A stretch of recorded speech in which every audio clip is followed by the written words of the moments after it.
Judges 1. After the death of Joshua, the people of Israel inquired of the Lord, "Who shall go up first for us against the Canaanites, to fight against them?" The Lord said, Judah shall go up. Behold, I have given the land into his hand. And Judah said to Simeon his brother, Come up with me into the territory allotted to me, and we may fight against the Canaanites.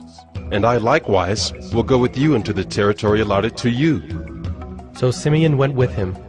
Then Judah went up, and the Lord gave the Canaanites and the Perizzites into their hand, and they defeated 10,000 of them at Bezek. They found Adoni-Bezek at Bezek, and fought against him, and defeated the Canaanites and the Perizzites. Adoni-Bezek fled, but they pursued him, and caught him, and cut off his thumbs and his big toes. And Adoni-Bezek said, 70 kings with their thumbs and their big toes cut off used to pick up scraps under my table, as I have done. So God has repaid me. And they brought him to Jerusalem, and he died there. And the men of Judah fought against Jerusalem, and captured it, and struck it with the edge of the sword, and set the city on fire. And afterward the men of Judah went down to fight against the Canaanites who lived in the hill country, in the Negeb, and in the lowland. And Judah went against the Canaanites who lived in Hebron. Now the name of Hebron was formerly Kiriath Arba. And they defeated Sheshai, and Ahiman, and Talmai. From there they went against the inhabitants of Debir. The name of Debir was formerly Kiriath Sepher. And Caleb said, He who attacks Kiriath Sepher and captures it, I will give him Achsah, my daughter, for a wife. And Othniel, the son of Kenaz, Caleb's younger brother, captured it. And he gave him Achsah, his daughter, for a wife. When she came to him, she urged him to ask her father for a field. And she dismounted from her donkey. And Caleb said to her, What do you want? She said to him, Give me a blessing. Since you have set me in the land of the Negeb, give me also springs of water. And Caleb gave her the upper springs and the lower springs. And the descendants of the Kenite, Moses' father-in-law, went up with the people of Judah from the city of palms into the wilderness of Judah, which lies in the Negeb near Arad, and they went and settled with the people. And Judah went with Simeon his brother, and they defeated the Canaanites who inhabited Zephath, and devoted it to destruction. So the name of the city was called Hormah. Judah also captured Gaza with its territory, and Ashkelon with its territory, and Ekron with its territory. And the Lord was with Judah, and he took possession of the hill country, but he could not drive out the inhabitants of the plain, because they had chariots of iron. And Hebron was given to Caleb, as Moses had said, and he drove out from it the 3 sons of Anak. But the people of Benjamin did not drive out the Jebusites who lived in Jerusalem. So the Jebusites have lived with the people of Benjamin in Jerusalem to this day. The house of Joseph also went up against Bethel, and the Lord was with them. And the house of Joseph scouted out Bethel. Now the name of the city was formerly Luz. And the spies saw a man coming out of the city, and they said to him, Please show us the way into the city, and we will deal kindly with you.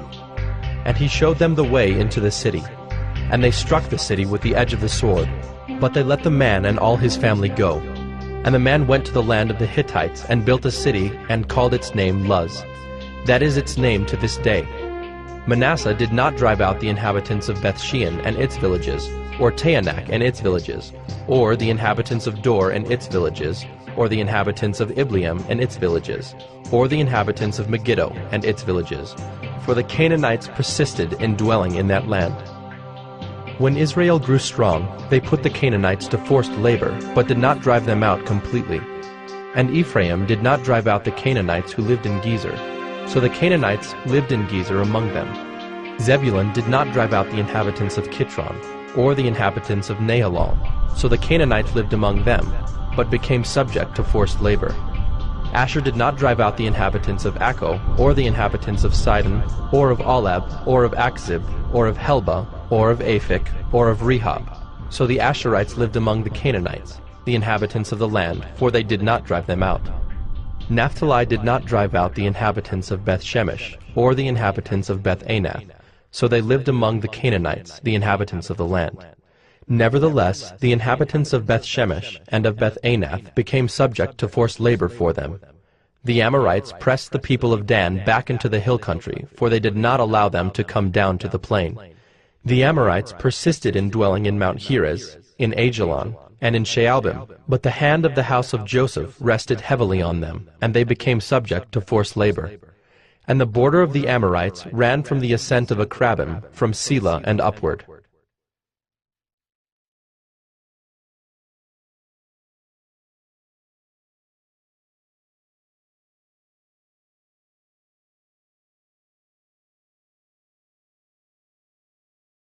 Judges 2. Now the angel of the Lord went up from Gilgal to Bochim, and he said, I brought you up from Egypt, and brought you into the land that I swore to give to your fathers. I said, I will never break my covenant with you, and you shall make no covenant with the inhabitants of this land. You shall break down their altars. But you have not obeyed my voice. What is this you have done? So now I say, I will not drive them out before you, but they shall become thorns in your sides, and their gods shall be a snare to you. As soon as the angel of the Lord spoke these words to all the people of Israel, the people lifted up their voices and wept, and they called the name of that place Bochim, and they sacrificed there to the Lord. When Joshua dismissed the people of Israel went each to his inheritance to take possession of the land. And the people served the Lord all the days of Joshua, and all the days of the elders who outlived Joshua, who had seen all the great work that the Lord had done for Israel. And Joshua, the son of Nun, the servant of the Lord, died at the age of 110 years. And they buried him within the boundaries of his inheritance in Timnath-Heres, in the hill country of Ephraim, north of the mountain of Gaash. And all that generation also were gathered to their fathers. And there arose another generation after them, who did not know the Lord or the work that he had done for Israel. And the people of Israel did what was evil in the sight of the Lord, and served the Baals. And they abandoned the Lord, the God of their fathers, who had brought them out of the land of Egypt. They went after other gods from among the gods of the peoples who were around them, and bowed down to them. And they provoked the Lord to anger. They abandoned the Lord, and served the Baals and the Ashtaroth. So the anger of the Lord was kindled against Israel, and he gave them over to plunderers who plundered them. And he sold them into the hand of their surrounding enemies, so that they could no longer withstand their enemies. Whenever they marched out, the hand of the Lord was against them for harm, as the Lord had warned, and as the Lord had sworn to them. And they were in terrible distress. Then the Lord raised up judges, who saved them out of the hand of those who plundered them. Yet they did not listen to their judges, for they whored after other gods and bowed down to them. They soon turned aside from the way in which their fathers had walked, who had obeyed the commandments of the Lord, and they did not do so.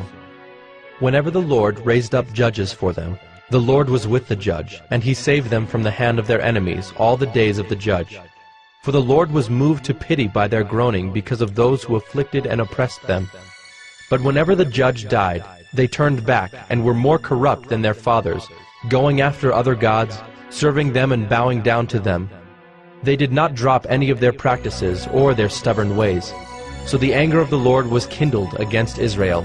And he said, Because this people has transgressed my covenant that I commanded their fathers and have not obeyed my voice, I will no longer drive out before them any of the nations that Joshua left when he died, in order to test Israel by them, whether they will take care to walk in the way of the Lord as their fathers did or not. So the Lord left those nations, not driving them out quickly, and he did not give them into the hand of Joshua.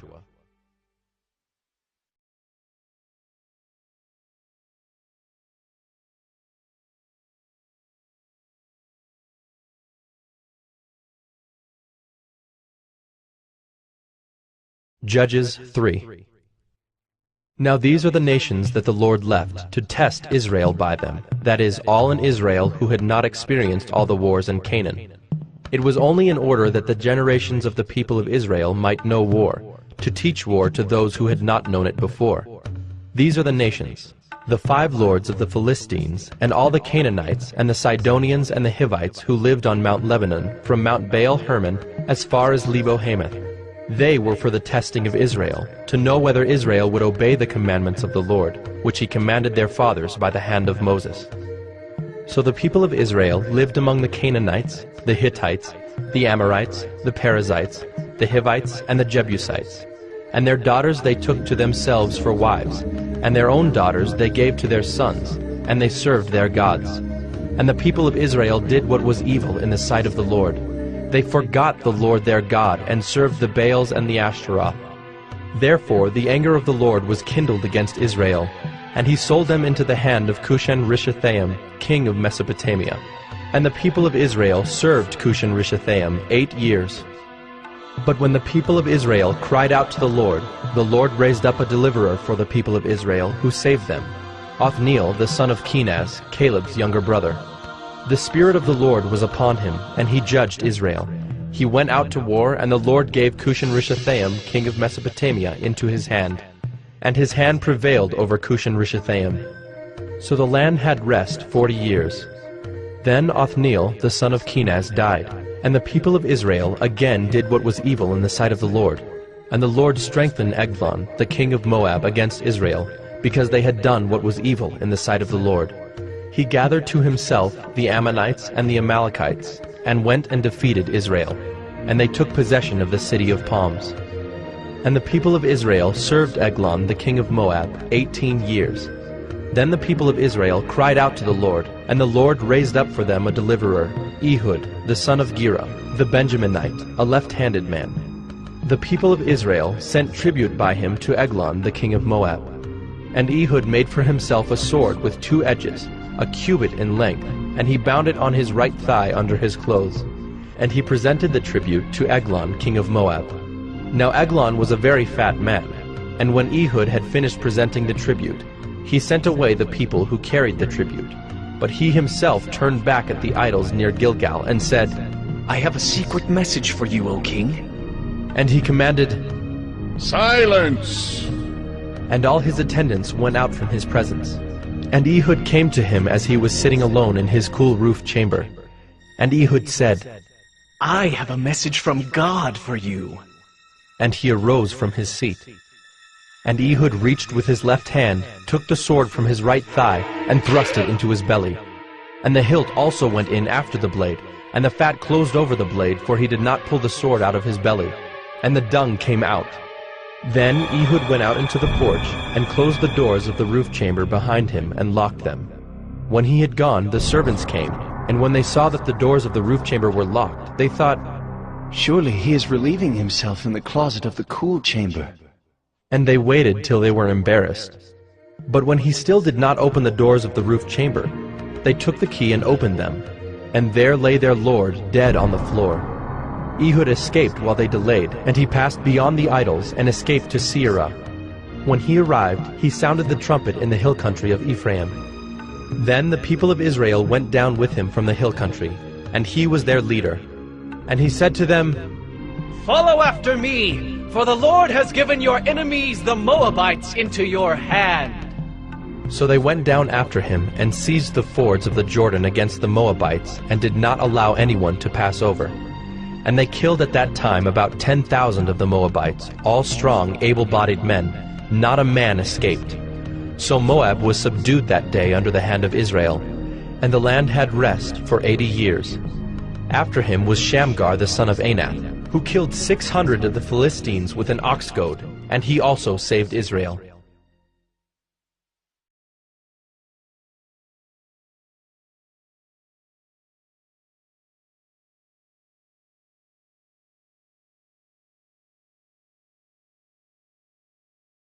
Judges 4. And the people of Israel again did what was evil in the sight of the Lord after Ehud died. And the Lord sold them into the hand of Jabin, king of Canaan, who reigned in Hazor. The commander of his army was Sisera, who lived in Harosheth Hagoyim. Then the people of Israel cried out to the Lord for help, for he had 900 chariots of iron, and he oppressed the people of Israel cruelly for 20 years. Now Deborah, a prophetess, the wife of Lapidoth, was judging Israel at that time. She used to sit under the palm of Deborah between Ramah and Bethel, in the hill country of Ephraim, and the people of Israel came up to her for judgment. She sent and summoned Barak, the son of Abinoam, from Kedesh Naphtali, and said to him, Has not the Lord, the God of Israel, commanded you? Go, Gather your men at Mount Tabor, taking 10,000 from the people of Naphtali and the people of Zebulun. And I will draw out Sisera, the general of Jabin's army, to meet you by the river Kishon with his chariots and his troops, and I will give him into your hand. Barak said to her, If you will go with me, I will go. But if you will not go with me, I will not go. And she said, I will surely go with you. Nevertheless, the road on which you are going will not lead to your glory, for the Lord will sell Sisera into the hand of a woman. Then Deborah arose and went with Barak to Kedesh. And Barak called out Zebulun and Naphtali to Kedesh. And 10,000 men went up at his heels, and Deborah went up with him. Now Heber the Kenite had separated from the Kenites, the descendants of Hobab, the father-in-law of Moses, and had pitched his tent as far away as the oak in Zaanannim, which is near Kedesh. When Sisera was told that Barak the son of Abinoam had gone up to Mount Tabor, Sisera called out all his chariots, 900 chariots of iron, and all the men who were with him, from Harosheth-Hagoyim to the river Kishon. And Deborah said to Barak, Up, for this is the day in which the Lord has given Sisera into your hand. Does not the Lord go out before you? So Barak went down from Mount Tabor with 10,000 men following him. And the Lord routed Sisera and all his chariots and all his army before Barak by the edge of the sword. And Sisera got down from his chariot and fled away on foot. And Barak pursued the chariots and the army to Harosheth-Hagoyim, and all the army of Sisera fell by the edge of the sword. Not a man was left. But Sisera fled away on foot to the tent of Jael, the wife of Heber the Kenite, for there was peace between Jabin, the king of Hazor, and the house of Heber the Kenite. And Jael came out to meet Sisera, and said to him, Turn aside, my lord. Turn aside to me. Do not be afraid. So he turned aside to her into the tent, and she covered him with a rug. And he said to her, Please, give me a little water to drink, for I am thirsty. So she opened a skin of milk, and gave him a drink, and covered him. And he said to her, Stand at the opening of the tent, and if any man comes and asks you, Is anyone here? Say no. But Jael, the wife of Heber, took a tent peg, and took a hammer in her hand.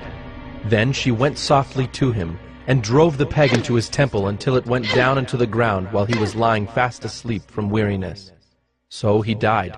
And behold, as Barak was pursuing Sisera, Jael went out to meet him, and said to him, Come, and I will show you the man whom you are seeking. So he went into her tent, and there lay Sisera dead with a tent peg in his temple. So on that day God subdued Jabin, the king of Canaan, before the people of Israel. And the hand of the people of Israel pressed harder and harder against Jabin, the king of Canaan, until they destroyed Jabin, king of Canaan.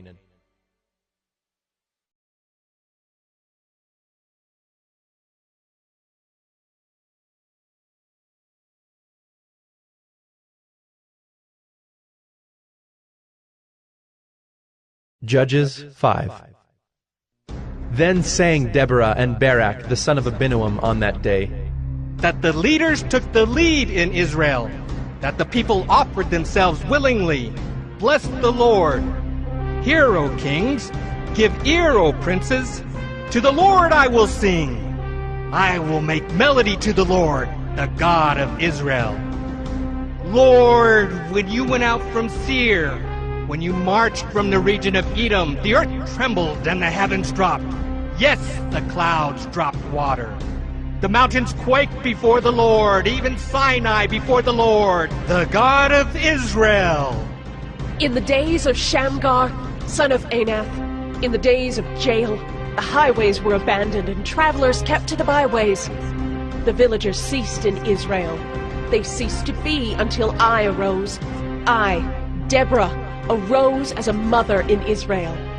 When new gods were chosen, then war was in the gates. Was shield or spear to be seen among 40,000 in Israel? My heart goes out to the commanders of Israel, who offered themselves willingly among the people. Bless the Lord. Tell of it, you who ride on white donkeys, you who sit on rich carpets, and you who walk by the way. to the sound of musicians at the watering places. There they repeat the righteous triumphs of the Lord, the righteous triumphs of his villagers in Israel. Then down to the gates march the people of the Lord. Awake, awake, Deborah! Awake, awake, break out in a song. Arise, Barak, lead away your captives, O son of Abinoam. Then down marched the remnant of the noble. The people of the Lord marched down for me against the mighty. From Ephraim, their root, they marched down into the valley following you. Benjamin with your kinsmen. From Machir marched down the commanders. And from Zebulun those who bear the lieutenant's staff. The princes of Issachar came with Deborah, and Issachar faithful to Barak. Into the valley they rushed at his heels. Among the clans of Reuben there were great searchings of heart. Why did you sit still among the sheepfolds, to hear the whistling for the flocks? Among the clans of Reuben there were great searchings of heart. Gilead stayed beyond the Jordan, and Dan, why did he stay with the ships? Asher sat still at the coast of the sea, staying by his landings. Zebulun is a people who risked their lives to the death. Naphtali, too, on the heights of the field. The kings came, they fought. Then fought the kings of Canaan at Taanach by the waters of Megiddo. They got no spoils of silver. From heaven the stars fought. From their courses they fought against Sisera. The torrent Kishon swept them away, the ancient torrent, the torrent Kishon. March on, my soul, with might. Then loud beat the horse's hoofs with the galloping of his steeds. Curse Meroz, says the angel of the Lord.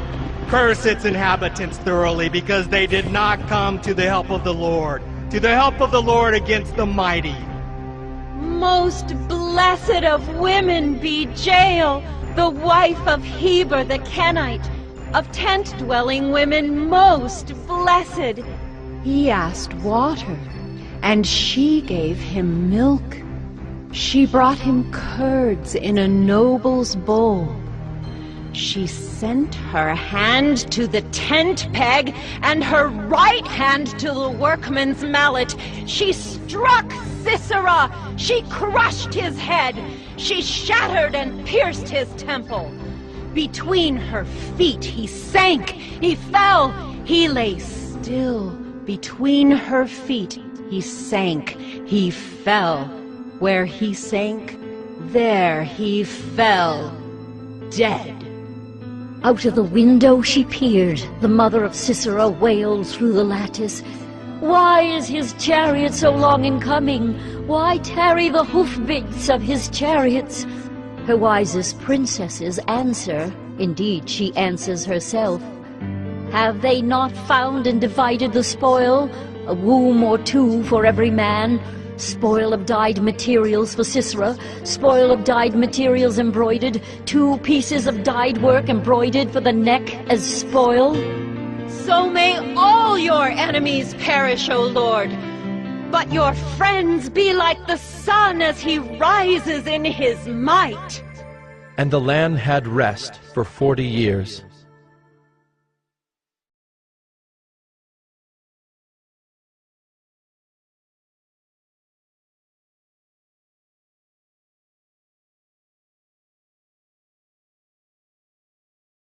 Judges 6. The people of Israel did what was evil in the sight of the Lord, and the Lord gave them into the hand of Midian 7 years. And the hand of Midian overpowered Israel.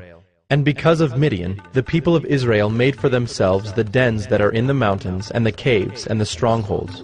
For whenever the Israelites planted crops, the Midianites and the Amalekites and the people of the east would come up against them. They would encamp against them and devour the produce of the land as far as Gaza, and leave no sustenance in Israel, and no sheep or ox or donkey. For they would come up with their livestock and their tents. They would come like locusts in number. Both they and their camels could not be counted, so that they laid waste the land as they came in. And Israel was brought very low because of Midian, and the people of Israel cried out for help to the Lord. When the people of Israel cried out to the Lord on account of the Midianites, the Lord sent a prophet to the people of Israel. And he said to them, Thus says the Lord, the God of Israel, I led you up from Egypt, and brought you out of the house of bondage. And I delivered you from the hand of the Egyptians, and from the hand of all who oppressed you, and drove them out before you, and gave you their land. And I said to you, I am the Lord your God. You shall not fear the gods of the Amorites, in whose land you dwell. But you have not obeyed my voice.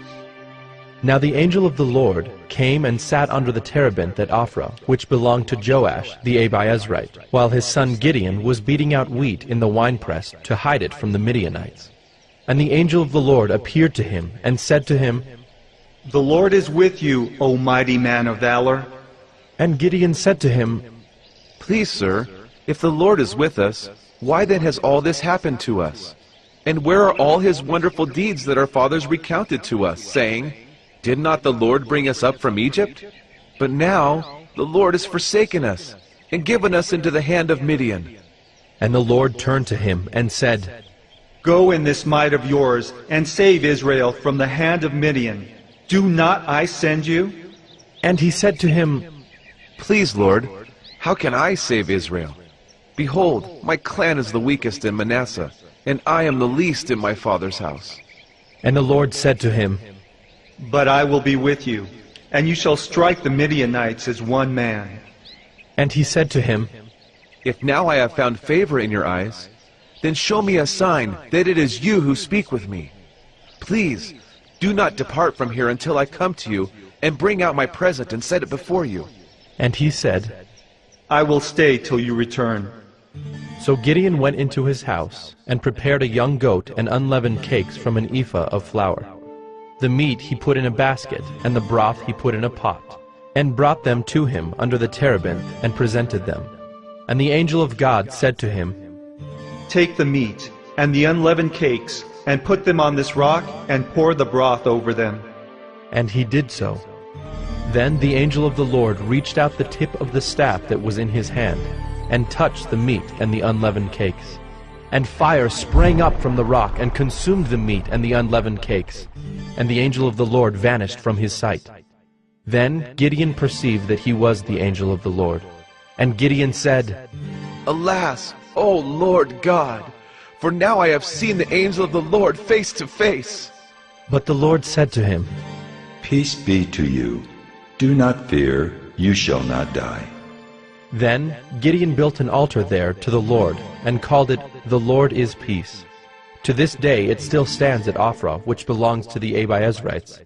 That night the Lord said to him, Take your father's bull, and the second bull 7 years old, and pull down the altar of Baal that your father has, and cut down the Asherah that is beside it, and build an altar to the Lord your God on the top of the stronghold here, with stones laid in due order. Then take the second bull and offer it as a burnt offering with the wood of the Asherah that you shall cut down. So Gideon took 10 men of his servants, and did as the Lord had told him. But because he was too afraid of his family and the men of the town to do it by day, he did it by night. When the men of the town rose early in the morning, behold, the altar of Baal was broken down, and the Asherah beside it was cut down, and the second bull was offered on the altar that had been built. And they said to one another, Who has done this thing? And after they had searched and inquired, they said, Gideon, the son of Joash, has done this thing. Then the men of the town said to Joash, Bring out your son, that he may die, for he has broken down the altar of Baal and cut down the Asherah beside it. But Joash said to all who stood against him, Will you contend for Baal? Or will you save him? Whoever contends for him shall be put to death by morning. If he is a god, let him contend for himself, because his altar has been broken down. Therefore, on that day, Gideon was called Jerubbaal, that is to say, Let Baal contend against him, because he broke down his altar. Now all the Midianites and the Amalekites and the people of the east came together, and they crossed the Jordan and encamped in the valley of Jezreel. But the Spirit of the Lord clothed Gideon, and he sounded the trumpet, and the Abiezrites were called out to follow him. And he sent messengers throughout all Manasseh, and they too were called out to follow him. And he sent messengers to Asher, Zebulun, and Naphtali, and they went up to meet them. Then Gideon said to God, "If you will save Israel by my hand, as you have said, behold, I am laying a fleece of wool on the threshing floor. If there is dew on the fleece alone, and it is dry on all the ground, then I shall know that you will save Israel by my hand, as you have said." And it was so. When he rose early next morning and squeezed the fleece, he wrung enough dew from the fleece to fill a bowl with water. Then Gideon said to God, "Let not your anger burn against me. Let me speak just once more. Please, let me test just once more with the fleece. Please, let it be dry on the fleece only, and on all the ground let there be dew." And God did so that night, and it was dry on the fleece only, and on all the ground there was dew.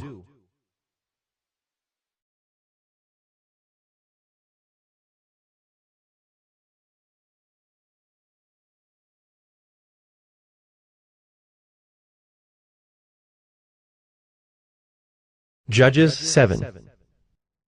Then Jerubbaal, that is Gideon, and all the people who were with him rose early and encamped beside the spring of Harod. And the camp of Midian was north of them, by the hill of Moreh in the valley.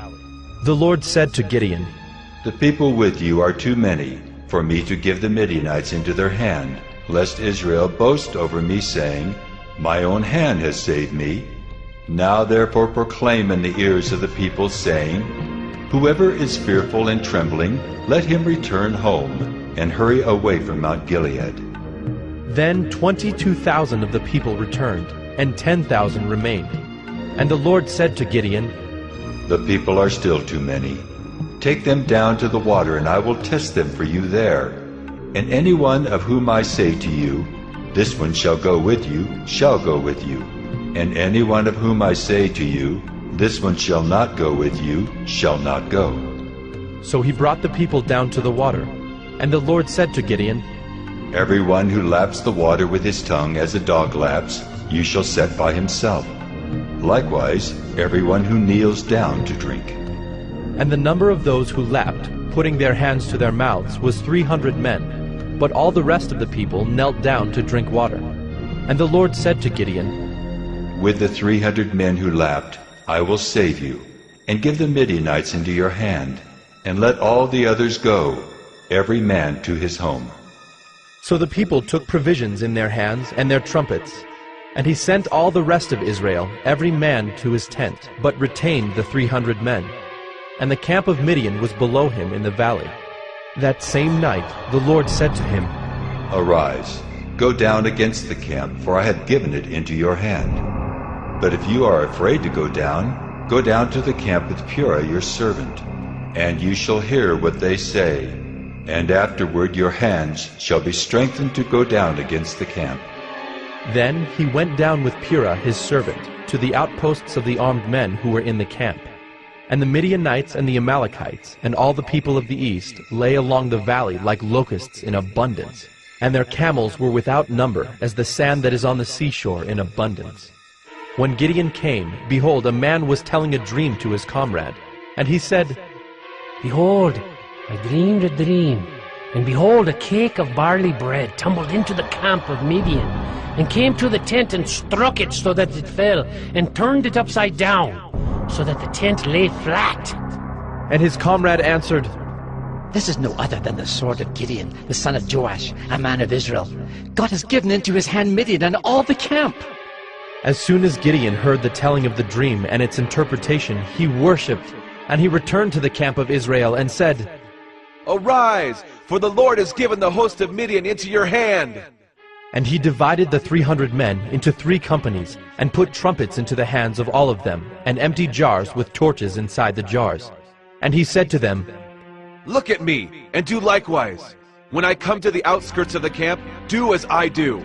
When I blow the trumpet, I and all who are with me, then blow the trumpets also on every side of all the camp, and shout, 'For the Lord and for Gideon!'"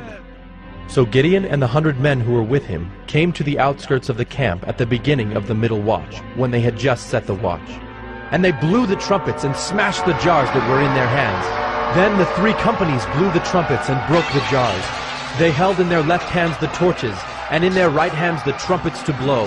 And they cried out, "A sword for the Lord and for Gideon!" Every man stood in his place around the camp, and all the army ran. They cried out and fled. When they blew the 300 trumpets, the Lord set every man's sword against his comrade and against all the army. And the army fled as far as Bethshittah toward Zererah, as far as the border of Abel-Meholah by Tabbath. And the men of Israel were called out from Naphtali and from Asher and from all Manasseh, and they pursued after Midian. Gideon sent messengers throughout all the hill country of Ephraim, saying, "Come down against the Midianites and capture the waters against them, as far as Beth-Bera and also the Jordan." So all the men of Ephraim were called out, and they captured the waters as far as Beth-Bera and also the Jordan. And they captured the 2 princes of Midian, Oreb and Zeeb. They killed Oreb at the rock of Oreb, and Zeeb they killed at the winepress of Zeeb. Then they pursued Midian, and they brought the heads of Oreb and Zeeb to Gideon across the Jordan.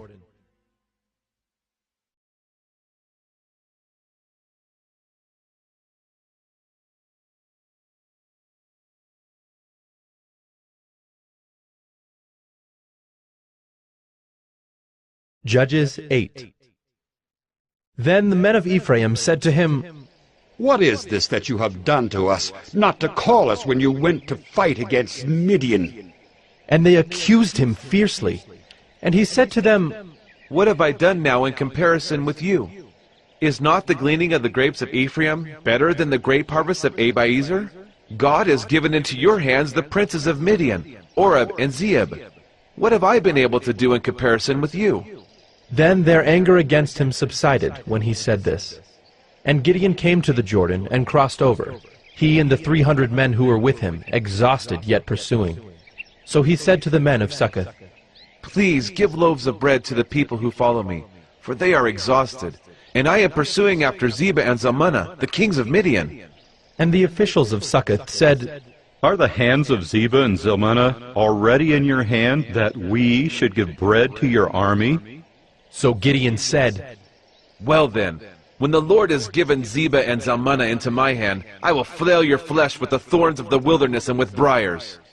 And from there he went up to Penuel, and spoke to them in the same way, and the men of Penuel answered him as the men of Succoth had answered. And he said to the men of Penuel, "When I come again in peace, I will break down this tower." Now Zebah and Zalmunna were in Karkor with their army, about 15,000 men, all who were left of all the army of the people of the east, for there had fallen 120,000 men who drew the sword. And Gideon went up by the way of the tent dwellers, east of Nobah and Jogbehah, and attacked the army, for the army felt secure. And Zebah and Zalmunna fled, and he pursued them and captured the 2 kings of Midian, Zebah and Zalmunna. And he threw all the army into a panic.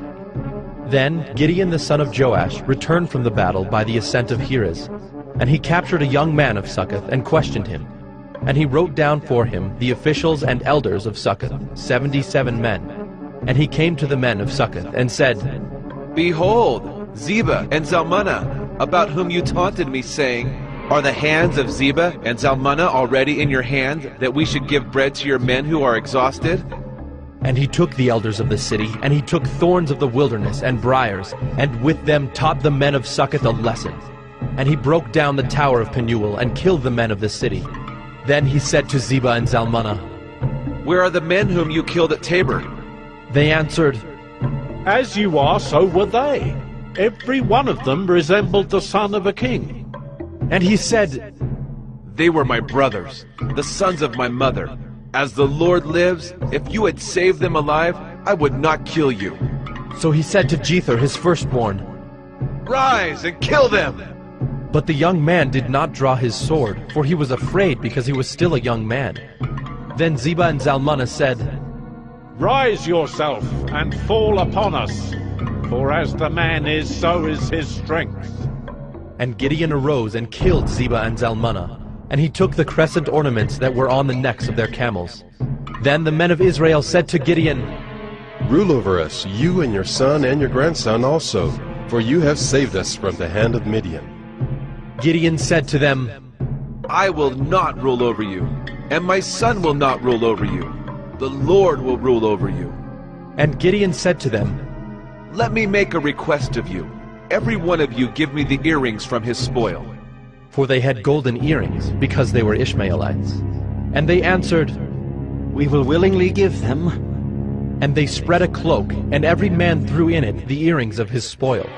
And the weight of the golden earrings that he requested was 1,700 shekels of gold, besides the crescent ornaments, and the pendants, and the purple garments worn by the kings of Midian, and besides the collars that were around the necks of their camels. And Gideon made an ephod of it, and put it in his city, in Ophrah. And all Israel whored after it there, and it became a snare to Gideon and to his family. So Midian was subdued before the people of Israel, and they raised their heads no more. And the land had rest 40 years in the days of Gideon. Jerubbaal, the son of Joash, went and lived in his own house. Now Gideon had 70 sons, his own offspring, for he had many wives. And his concubine, who was in Shechem, also bore him a son, and he called his name Abimelech. And Gideon, the son of Joash, died in a good old age, and was buried in the tomb of Joash his father, at Ophrah of the Abiezrites. As soon as Gideon died, the people of Israel turned again, and whored after the Baals, and made Baal Berith their god. And the people of Israel did not remember the Lord their God, who had delivered them from the hand of all their enemies on every side, and they did not show steadfast love to the family of Jerubbaal, that is Gideon, in return for all the good that he had done to Israel.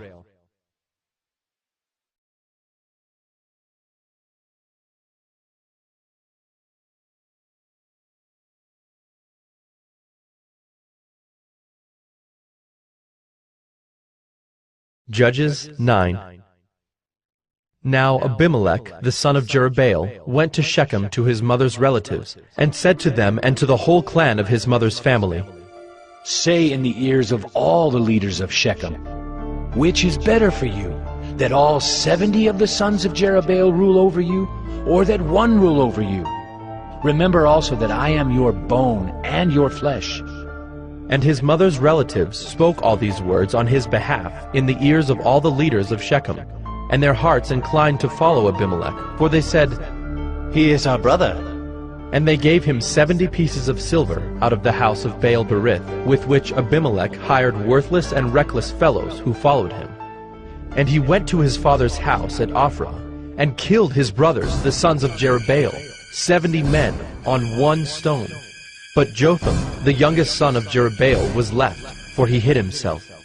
And all the leaders of Shechem came together, and all Beth Millo, and they went and made Abimelech king by the oak of the pillar at Shechem. When it was told to Jotham, he went and stood on top of Mount Gerizim, and cried aloud, and said to them, "Listen to me, you leaders of Shechem, that God may listen to you. The trees once went out to anoint a king over them, and they said to the olive tree, 'Reign over us.' But the olive tree said to them, 'Shall I leave my abundance by which gods and men are honored, and go hold sway over the trees?' And the trees said to the fig tree, 'You come and reign over us.' But the fig tree said to them, 'Shall I leave my sweetness and my good fruit, and go hold sway over the trees?' And the tree said to the vine, 'You come and reign over us.' But the vine said to them, 'Shall I leave my wine that cheers God and men, and go hold sway over the trees?' Then all the trees said to the bramble, 'You come and reign over us.' And the bramble said to the trees, 'If in good faith you are anointing me king over you, then come and take refuge in my shade. But if not, let fire come out of the bramble and devour the cedars of Lebanon. Now, therefore, if you acted in good faith and integrity when you made Abimelech king, and if you have dealt well with Jerubbaal and his house, and have done to him as his deeds deserved, for my father fought for you and risked his life and delivered you from the hand of Midian, and you have risen up against my father's house this day, and have killed his sons, 70 men on one stone, and have made Abimelech, the son of his female servant, king over the leaders of Shechem, because he is your relative. If you then have acted in good faith and integrity with Jerubbaal and with his house this day, then rejoice in Abimelech, and let him also rejoice in you. But if not, let fire come out from Abimelech and devour the leaders of Shechem and Beth Millo. And let fire come out from the leaders of Shechem and from Beth Millo and devour Abimelech. And Jotham ran away and fled and went to Beer and lived there because of Abimelech his brother. Abimelech ruled over Israel 3 years. And God sent an evil spirit between Abimelech and the leaders of Shechem. And the leaders of Shechem dealt treacherously with Abimelech, that the violence done to the 70 sons of Jerubbaal might come, and their blood be laid on Abimelech their brother who killed them, and on the men of Shechem who strengthened his hands to kill his brothers. And the leaders of Shechem put men in ambush against him on the mountaintops, and they robbed all who passed by them along that way. And it was told to Abimelech. And Gaal, the son of Ebed, moved into Shechem with his relatives. And the leaders of Shechem put confidence in him. And they went out into the field and gathered the grapes from their vineyards, and trod them and held a festival. And they went into the house of their God, and ate and drank, and reviled Abimelech. And Gaal, the son of Ebed, said, Who is Abimelech? And who are we of Shechem that we should serve him? Is he not the son of Jerubbaal? And is not Zebul his officer? Serve the men of Hamor, the father of Shechem? But why should we serve him? Would that this people were under my hand. Then I would remove Abimelech. I would say to Abimelech, increase your army and come out. When Zebul, the ruler of the city, heard the words of Gaal, the son of Ebed, his anger was kindled. And he sent messengers to Abimelech secretly, saying, Behold, Gaal the son of Ebed and his relatives have come to Shechem, and they are stirring up the city against you. Now therefore, go by night, you and the people who are with you, and set an ambush in the field.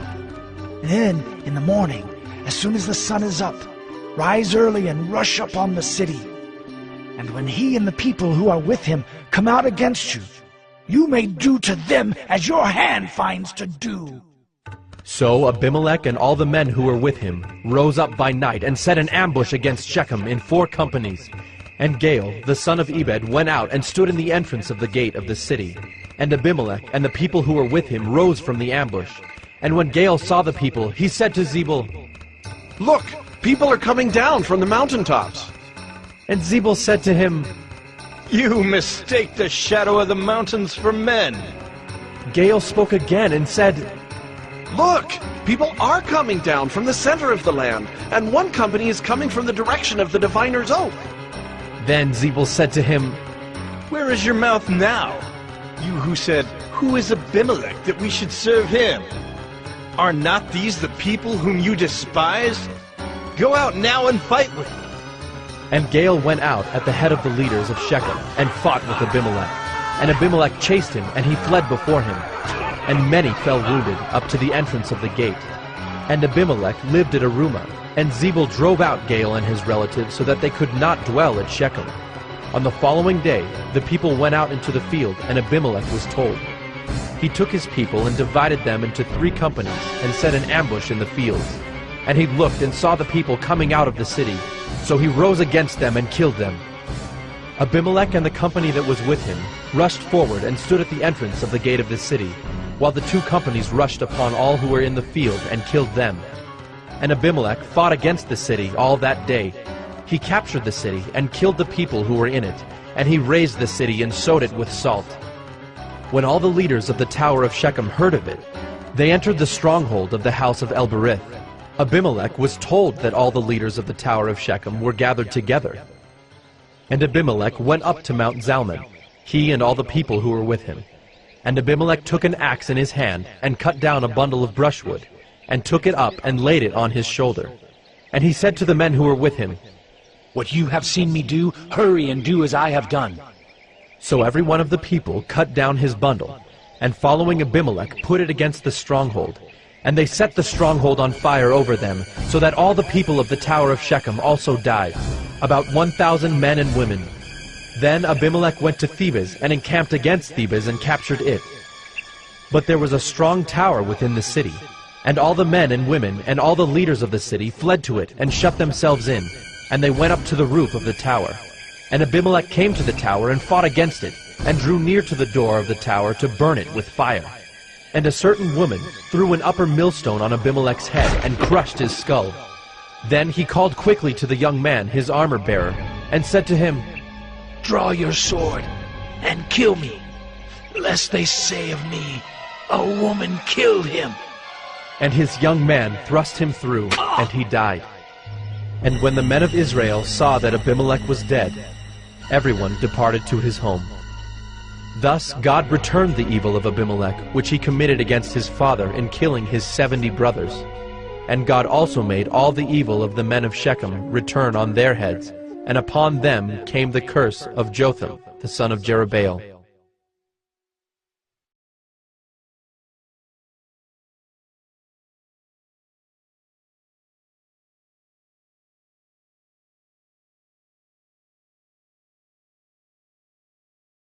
Judges 10. After Abimelech, there arose to save Israel Tola, the son of Puah, son of Dodo, a man of Issachar, and he lived at Shamir in the hill country of Ephraim. And he judged Israel 23 years. Then he died and was buried at Shamir. After him arose Jair the Gileadite, who judged Israel 22 years. And he had 30 sons who rode on 30 donkeys, and they had 30 cities called Havoth Jair to this day, which are in the land of Gilead. And Jair died and was buried in Canaan. The people of Israel again did what was evil in the sight of the Lord, and served the Baals and the Ashtaroth, the gods of Syria, the gods of Sidon, the gods of Moab, the gods of the Ammonites, and the gods of the Philistines. And they forsook the Lord and did not serve him. So the anger of the Lord was kindled against Israel, and he sold them into the hand of the Philistines and into the hand of the Ammonites. And they crushed and oppressed the people of Israel that year. For 18 years they oppressed all the people of Israel who were beyond the Jordan in the land of the Amorites, which is in Gilead. And the Ammonites crossed the Jordan to fight also against Judah and against Benjamin and against the house of Ephraim, so that Israel was severely distressed. And the people of Israel cried out to the Lord, saying, "We have sinned against you, because we have forsaken our God and have served the Baals." And the Lord said to the people of Israel, Did I not save you from the Egyptians and from the Amorites, from the Ammonites and from the Philistines, the Sidonians also, and the Amalekites? And the Maonites oppressed you, and you cried out to me, and I saved you out of their hand. Yet you have forsaken me and served other gods. Therefore I will save you no more. Go and cry out to the gods whom you have chosen. Let them save you in the time of your distress. And the people of Israel said to the Lord, We have sinned. Do to us whatever seems good to you. Only please deliver us this day. So they put away the foreign gods from among them and served the Lord, and he became impatient over the misery of Israel. Then the Ammonites were called to arms, and they encamped in Gilead. And the people of Israel came together, and they encamped at Mizpah. And the people, the leaders of Gilead, said one to another, Who is the man who will begin to fight against the Ammonites? He shall be head over all the inhabitants of Gilead.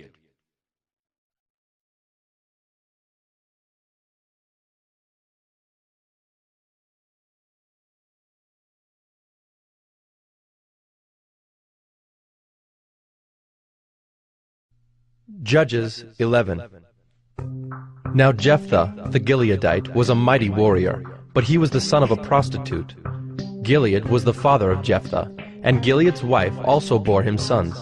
And when his wife's sons grew up, they drove Jephthah out and said to him, You shall not have an inheritance in our father's house, for you are the son of another woman. Then Jephthah fled from his brothers and lived in the land of Tob. And worthless fellows collected around Jephthah and went out with him. After a time the Ammonites made war against Israel. And when the Ammonites made war against Israel, the elders of Gilead went to bring Jephthah from the land of Tob. And they said to Jephthah, Come and be our leader, that we may fight against the Ammonites. But Jephthah said to the elders of Gilead, Did you not hate me and drive me out of my father's house? Why have you come to me now when you are in distress? And the elders of Gilead said to Jephthah, That is why we have turned to you now, that you may go with us and fight against the Ammonites.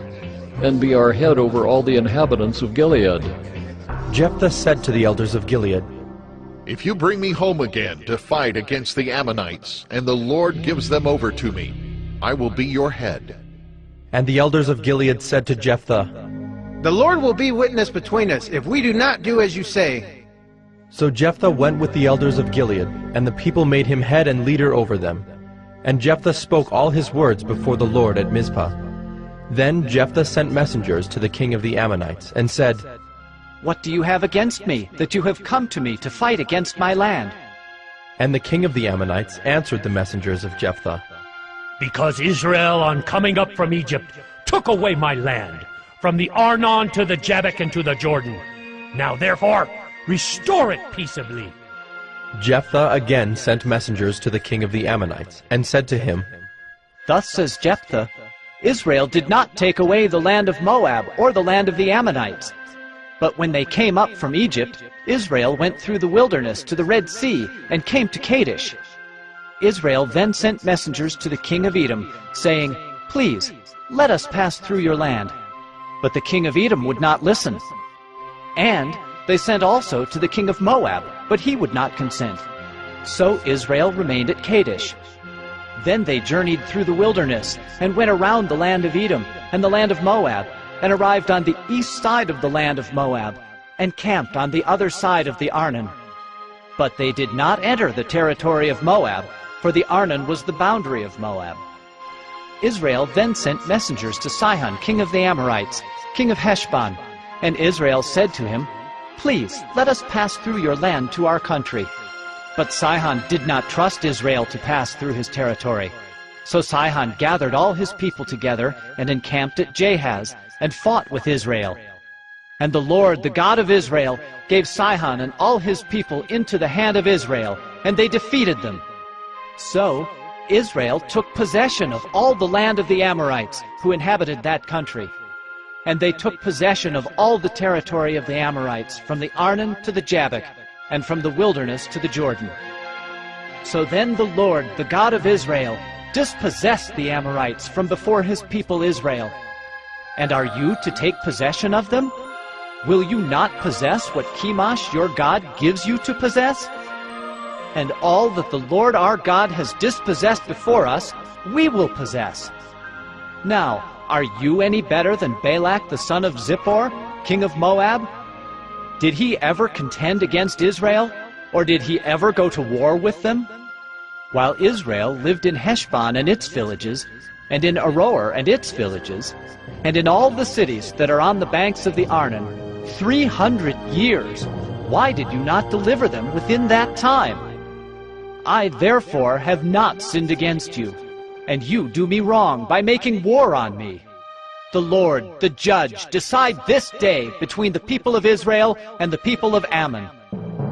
But the king of the Ammonites did not listen to the words of Jephthah that he sent to him. Then the Spirit of the Lord was upon Jephthah, and he passed through Gilead and Manasseh, and passed on to Mizpah of Gilead. And from Mizpah of Gilead he passed on to the Ammonites. And Jephthah made a vow to the Lord, and said, If you will give the Ammonites into my hand, then whatever comes out from the doors of my house to meet me when I return in peace from the Ammonites shall be the Lord's, and I will offer it up for a burnt offering. So Jephthah crossed over to the Ammonites to fight against them, and the Lord gave them into his hand. And he struck them from Aroer to the neighborhood of Minnith, 20 cities, and as far as Abel-Kiramim, with a great blow. So the Ammonites were subdued before the people of Israel. Then Jephthah came to his home at Mizpah. And behold, his daughter came out to meet him with tambourines and with dances. She was his only child. Besides her he had neither son nor daughter. And as soon as he saw her, he tore his clothes and said, Alas, my daughter, you have brought me very low, and you have become the cause of great trouble to me. For I have opened my mouth to the Lord, and I cannot take back my vow. And she said to him, My father, you have opened your mouth to the Lord. Do to me according to what has gone out of your mouth, now that the Lord has avenged you on your enemies, on the Ammonites. So she said to her father, Let this thing be done for me, Leave me alone 2 months, that I may go up and down on the mountains and weep for my virginity, I and my companions. So he said, Go. Then he sent her away for 2 months, and she departed, she and her companions, and wept for her virginity on the mountains. And at the end of 2 months she returned to her father, who did with her according to his vow that he had made. She had never known a man, and it became a custom in Israel that the daughters of Israel went year by year to lament the daughter of Jephthah the Gileadite 4 days in the year.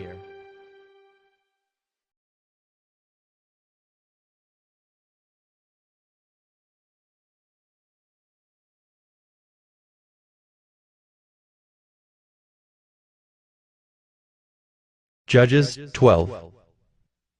The men of Ephraim were called to arms, and they crossed to Zaphon and said to Jephthah, Why did you cross over to fight against the Ammonites and did not call us to go with you? We will burn your house over you with fire. And Jephthah said to them, I and my people had a great dispute with the Ammonites, and when I called you, you did not save me from their hand. And when I saw that you would not save me, I took my life in my hand and crossed over against the Ammonites, and the Lord gave them into my hand.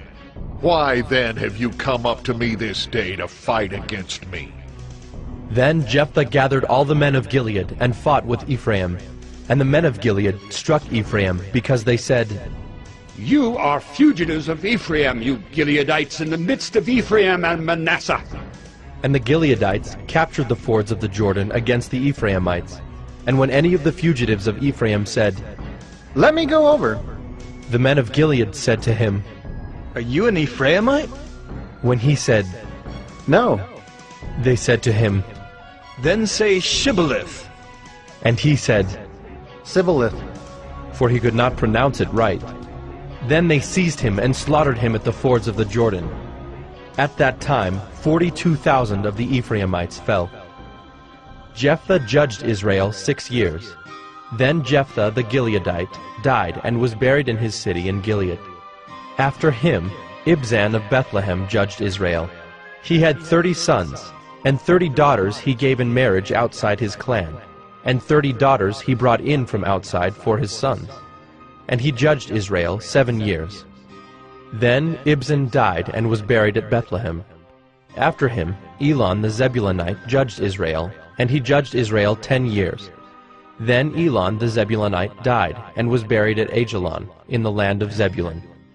After him Abdon the son of Hillel the Pirathonite judged Israel. He had 40 sons and 30 grandsons, who rode on 70 donkeys, and he judged Israel 8 years.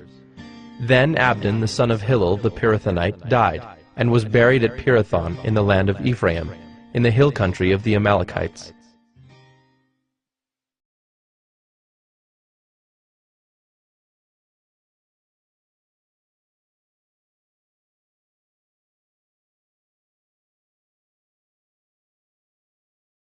Judges 13.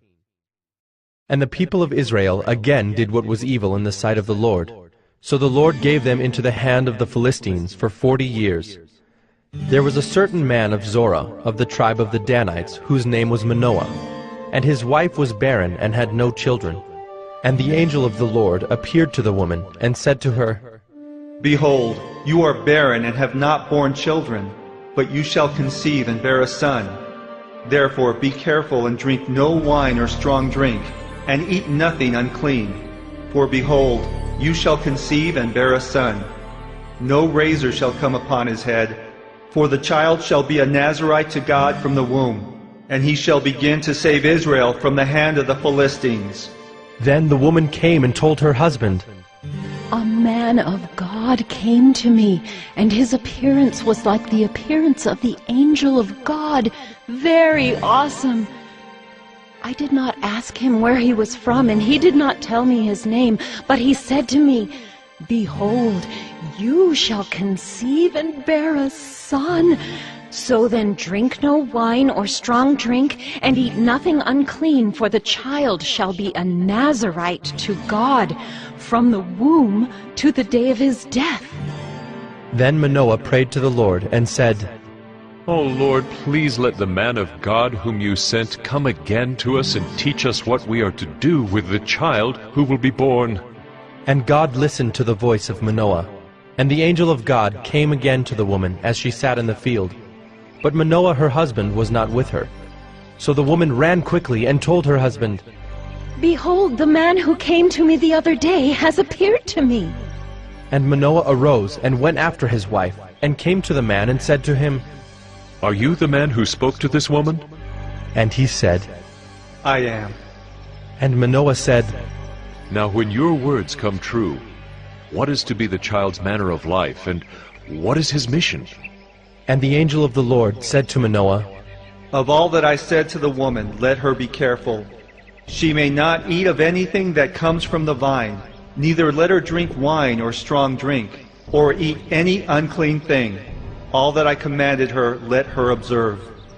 Manoah said to the angel of the Lord, Please, let us detain you and prepare a young goat for you. And the angel of the Lord said to Manoah, If you detain me, I will not eat of your food. But if you prepare a burnt offering, then offer it to the Lord. For Manoah did not know that he was the angel of the Lord. And Manoah said to the angel of the Lord, What is your name, so that when your words come true, we may honor you? And the angel of the Lord said to him, Why do you ask my name, seeing it is wonderful? So Manoah took the young goat with the grain offering, and offered it on the rock to the Lord, to the one who works wonders. And Manoah and his wife were watching. And when the flame went up toward heaven from the altar, the angel of the Lord went up in the flame of the altar. Now Manoah and his wife were watching, and they fell on their faces to the ground. The angel of the Lord appeared no more to Manoah and to his wife. Then Manoah knew that he was the angel of the Lord. And Manoah said to his wife, We shall surely die, for we have seen God. But his wife said to him, If the Lord had meant to kill us, he would not have accepted a burnt offering and a grain offering at our hands, or shown us all these things, or now announced to us such things as these. And the woman bore a son, and called his name Samson. And the young man grew, and the Lord blessed him. And the Spirit of the Lord began to stir him in Mahanadan, between Zorah and Eshtaol.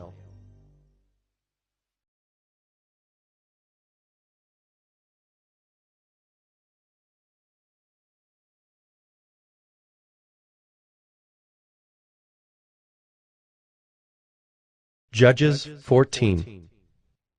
Samson went down to Timnah, and at Timnah he saw one of the daughters of the Philistines. Then he came up and told his father and mother, I saw one of the daughters of the Philistines at Timnah. Now get her for me as my wife. But his father and mother said to him, Is there not a woman among the daughters of your relatives, or among all our people? That you must go to take a wife from the uncircumcised Philistines? But Samson said to his father, Get her for me, for she is right in my eyes. His father and mother did not know that it was from the Lord, for he was seeking an opportunity against the Philistines. At that time the Philistines ruled over Israel. Then Samson went down with his father and mother to Timnah, and they came to the vineyards of Timnah. And behold, a young lion came toward him roaring. Then the Spirit of the Lord rushed upon him, and although he had nothing in his hand, he tore the lion in pieces as one tears a young goat. But he did not tell his father or his mother what he had done. Then he went down and talked with the woman, and she was right in Samson's eyes. After some days he returned to take her, and he turned aside to see the carcass of the lion. And behold, there was a swarm of bees in the body of the lion, and honey. He scraped it out into his hands, and went on, eating as he went. And he came to his father and mother, and gave some to them, and they ate. But he did not tell them that he had scraped the honey from the carcass of the lion. His father went down to the woman, and Samson prepared a feast there, for so the young men used to do. As soon as the people saw him, they brought 30 companions to be with him. And Samson said to them, Let me now put a riddle to you. If you can tell me what it is within the 7 days of the feast, and find it out, then I will give you 30 linen garments and 30 changes of clothes. But if you cannot tell me what it is, then you shall give me 30 linen garments and 30 changes of clothes. And they said to him, Put your riddle that we may hear it. And he said to them, Out of the eater came something to eat. Out of the strong came something sweet. And in 3 days they could not solve the riddle. On the 4th day they said to Samson's wife, Entice your husband to tell us what the riddle is, lest we burn you and your father's house with fire. Have you invited us here to impoverish us? And Samson's wife wept over him and said, You only hate me. You do not love me. You've put a riddle to my people, and you have not told me what it is. And he said to her, Behold, I have not told my father nor my mother, and shall I tell you? She wept before him the 7 days that their feast lasted. And on the 7th day he told her, because she pressed him hard. Then she told the riddle to her people. And the men of the city said to him on the 7th day, before the sun went down, What is sweeter than honey? What is stronger than a lion? And he said to them, If you had not plowed with my heifer, you would not have found out my riddle. And the Spirit of the Lord rushed upon him, and he went down to Ashkelon, and struck down 30 men of the town, and took their spoil, and gave the garments to those who had told the riddle. In hot anger he went back to his father's house. And Samson's wife was given to his companion, who had been his best man.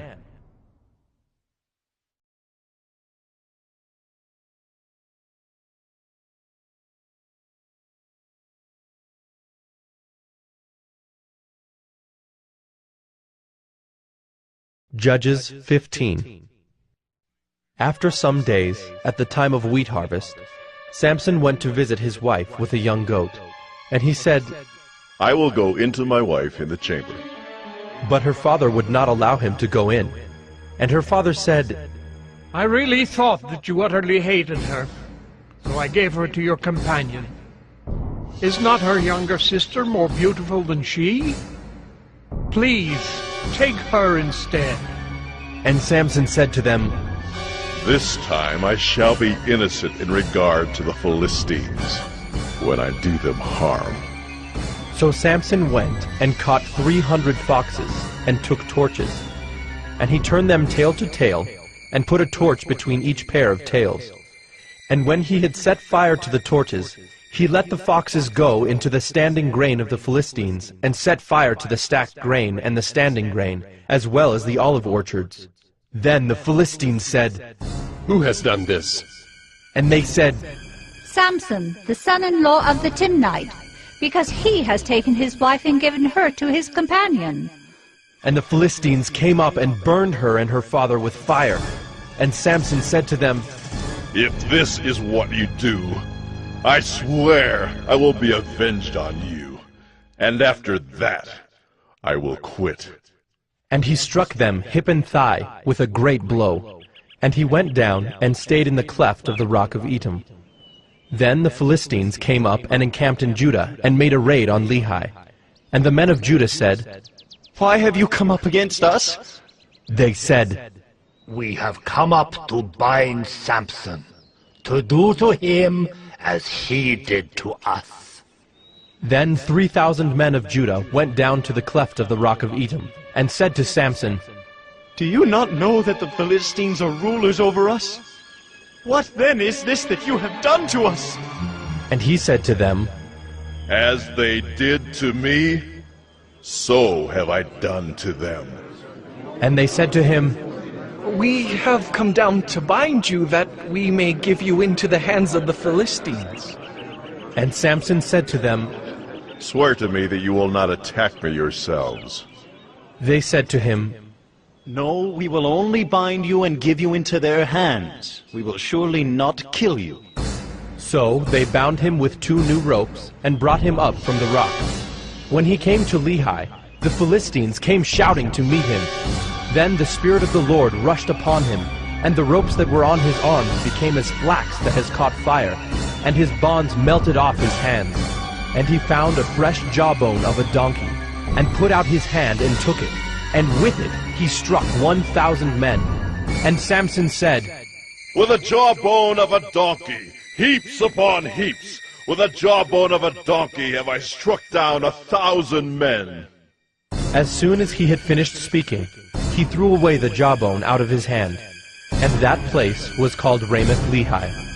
And he was very thirsty, and he called upon the Lord and said, You have granted this great salvation by the hand of your servant. And shall I now die of thirst and fall into the hands of the uncircumcised? And God split open the hollow place that is at Lehi, and water came out from it. And when he drank, his spirit returned, and he revived. Therefore the name of it was called En-Hakkore. It is at Lehi to this day. And he judged Israel in the days of the Philistines 20 years.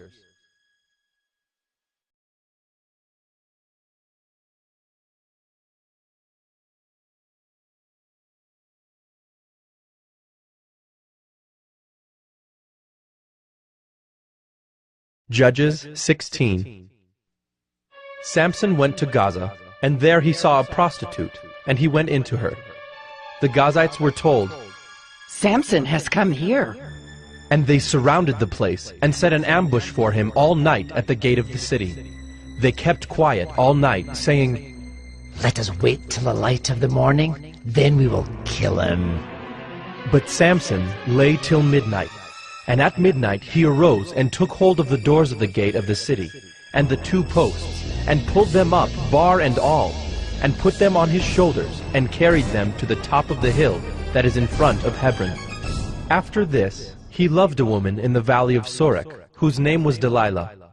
And the lords of the Philistines came up to her, and said to her, Seduce him, and see where his great strength lies, and by what means we may overpower him, that we may bind him to humble him.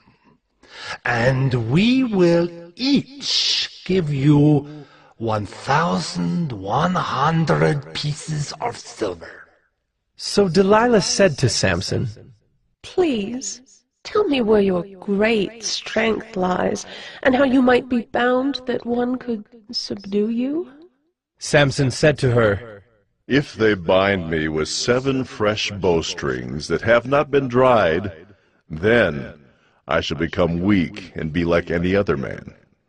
Then the lords of the Philistines brought up to her 7 fresh bowstrings that had not been dried, and she bound him with them. Now she had men lying in ambush in an inner chamber, and she said to him, The Philistines are upon you, Samson. But he snapped the bowstrings, as a thread of flax snaps when it touches the fire. So the secret of his strength was not known. Then Delilah said to Samson, Behold, you have mocked me and told me lies. Please, tell me how you might be bound. And he said to her, If they bind me with new ropes that have not been used, then I shall become weak and be like any other man. So Delilah took new ropes and bound him with them, and said to him, The Philistines are upon you, Samson. And the men lying in ambush were in an inner chamber. But he snapped the ropes off his arms like a thread. Then Delilah said to Samson, Until now you have mocked me and told me lies. Tell me how you might be bound. And he said to her, If you weave the 7 locks of my head with the web, and fasten it tight with the pin, then I shall become weak, and be like any other man. So while he slept, Delilah took the 7 locks of his head, and wove them into the web. And she made them tight with the pin, and said to him, The Philistines are upon you, Samson. But he awoke from his sleep, and pulled away the pin, the loom, and the web. And she said to him, How can you say I love you when your heart is not with me? You have mocked me these 3 times, and you have not told me where your great strength lies. And when she pressed him hard with her words, day after day, and urged him, his soul was vexed to death. And he told her all his heart, and said to her, A razor has never come upon my head, for I have been a Nazirite to God from my mother's womb. If my head is shaved, then my strength will leave me, and I shall become weak and be like any other man. When Delilah saw that he had told her all his heart, she sent and called the lords of the Philistines, saying, Come up again, for he has told me all his heart. Then the lords of the Philistines came up to her and brought the money in their hands. She made him sleep on her knees, and she called a man and had him shave off the 7 locks of his head. Then she began to torment him, and his strength left him. And she said, The Philistines are upon you, Samson. And he awoke from his sleep and said, I will go out as at other times and shake myself free. But he did not know that the Lord had left him. And the Philistines seized him and gouged out his eyes, and brought him down to Gaza, and bound him with bronze shackles. And he ground at the mill in the prison. But the hair of his head began to grow again, after it had been shaved. Now the lords of the Philistines gathered to offer a great sacrifice to Dagon their god, and to rejoice. And they said, Our God has given Samson, our enemy, into our hands.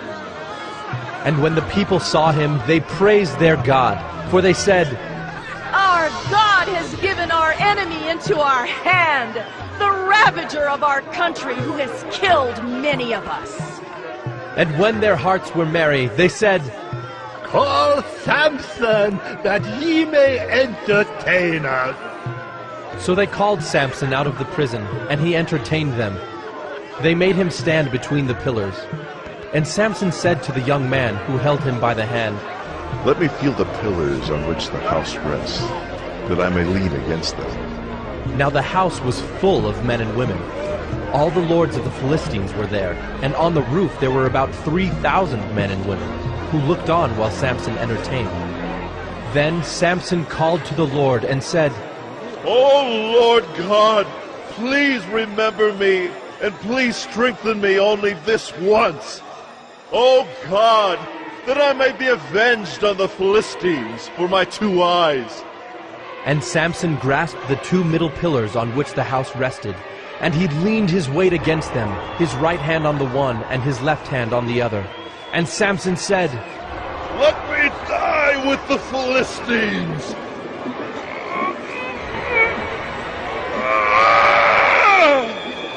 Then he bowed with all his strength, and the house fell upon the lords and upon all the people who were in it. So the dead whom he killed at his death were more than those whom he had killed during his life. Then his brothers and all his family came down and took him and brought him up and buried him between Zorah and Eshtaol in the tomb of Manoah his father. He had judged Israel 20 years.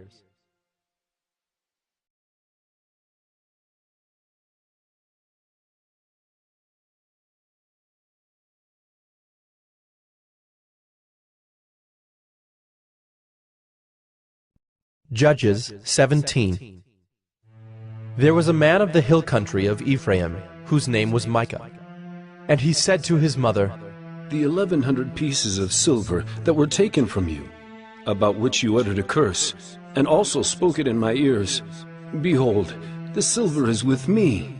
I took it. And his mother said, Blessed be my son by the Lord. And he restored the 1,100 pieces of silver to his mother. And his mother said, I dedicate the silver to the Lord from my hand for my son, to make a carved image and a metal image. Now therefore I will restore it to you. So when he restored the money to his mother took 200 pieces of silver, and gave it to the silversmith, who made it into a carved image and a metal image. And it was in the house of Micah.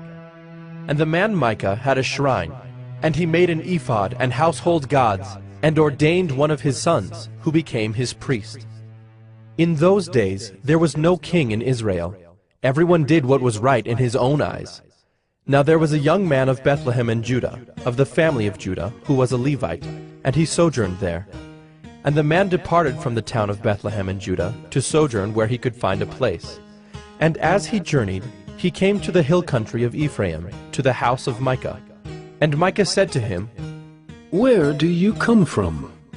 And he said to him, I am a Levite of Bethlehem in Judah, and I'm going to sojourn where I may find a place. And Micah said to him, Stay with me, and be to me a father and a priest, and I will give you 10 pieces of silver a year, and a suit of clothes, and your living. And the Levite went in, and the Levite was content to dwell with the man, and the young man became to him like one of his sons. And Micah ordained the Levite, and the young man became his priest, and was in the house of Micah. Then Micah said, Now I know that the Lord will prosper me, because I have a Levite as priest.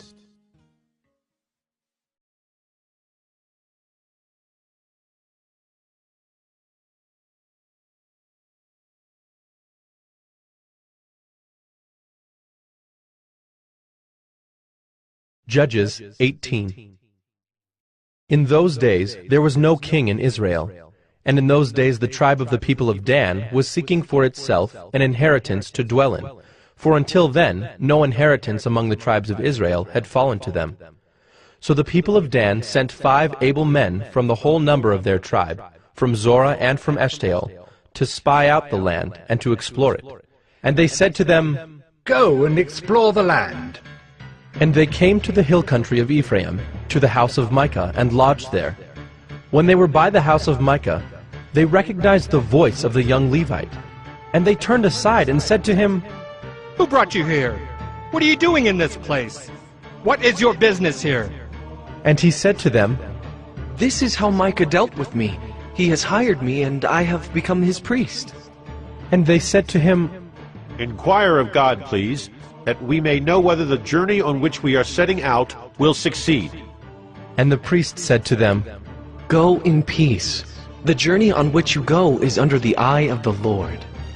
Then the 5 men departed and came to Laish, and saw the people who were there, how they lived in security, after the manner of the Sidonians, quiet and unsuspecting, lacking nothing that is in the earth, and possessing wealth, and how they were far from the Sidonians, and had no dealings with anyone. And when they came to their brothers at Zorah and Eshtaol, their brothers said to them, What do you report?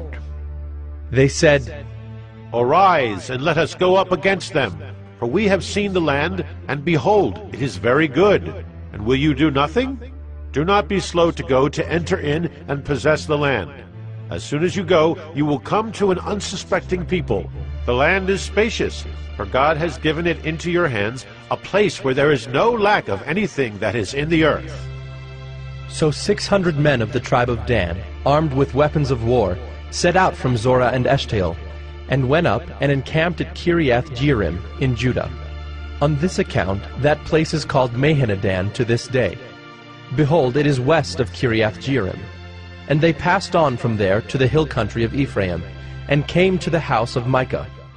Then the 5 men who had gone to scout out the country of Laish said to their brothers, Do you know that in these houses there are an ephod, household gods, a carved image, and a metal image? Now therefore consider what you will do. And they turned aside there, and came to the house of the young Levite at the home of Micah, and asked him about his welfare. Now the 600 men of the Danites, armed with their weapons of war, stood by the entrance of the gate. And the 5 men who had gone to scout out the land went up and entered and took the carved image, the ephod, the household gods, and the metal image, while the priests stood by the entrance of the gate with the 600 men armed with weapons of war. And when these went into Micah's house and took the carved image, the ephod, the household gods, and the metal image, the priest said to them, What are you doing? And they said to him, Keep quiet. Put your hand on your mouth and come with us, and be to us a father and a priest. Is it better for you to be priest to the house of one man, or to be priest to a tribe and clan in Israel? And the priest's heart was glad. He took the ephod and the household gods and the carved image, and went along with the people.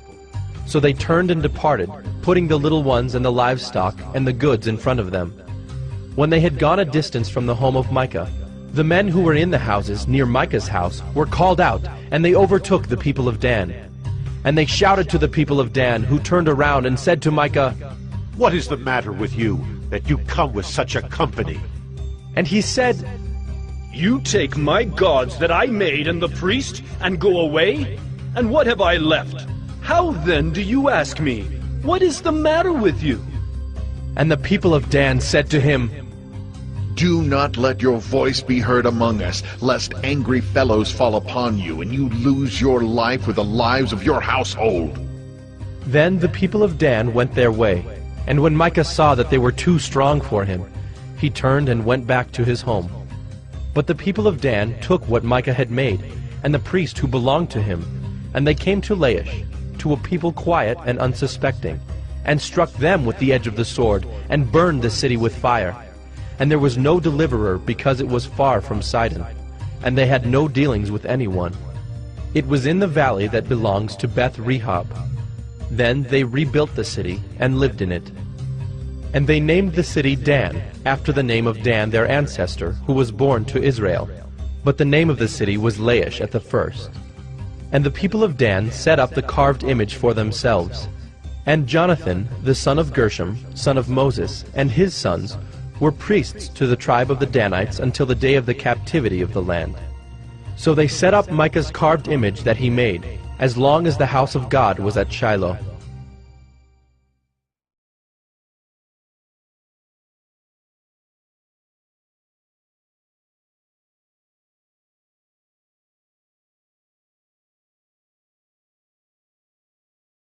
Judges 19. In those days, when there was no king in Israel, a certain Levite was sojourning in the remote parts of the hill country of Ephraim, who took to himself a concubine from Bethlehem in Judah. And his concubine was unfaithful to him, and she went away from him to her father's house at Bethlehem in Judah, and was there some 4 months. Then her husband arose and went after her, to speak kindly to her and bring her back. He had with him his servant and a couple of donkeys, and she brought him into her father's house. And when the girl's father saw him, he came with joy to meet him. And his father-in-law, the girl's father, made him stay, and he remained with him 3 days. So they ate and drank and spent the night there. And on the 4th day they arose early in the morning, and he prepared to go. But the girl's father said to his son-in-law, Strengthen your heart with a morsel of bread, and after that you may go. So the two of them sat and ate and drank together. And the girl's father said to the man, Be pleased to spend the night, and let your heart be merry. And when the man rose up to go, his father-in-law pressed him till he spent the night there again. And on the 5th day he arose early in the morning to depart. And the girl's father said, Strengthen your heart, and wait until the day declines. So they ate, both of them. And when the man and his concubine and his servant rose up to depart, his father-in-law, the girl's father, said to him, Behold, now the day has waned toward evening. Please, spend the night. Behold, the day draws to its close. Lodge here, and let your heart be merry. As tomorrow you shall arise early in the morning for your journey, and go home. But the man would not spend the night.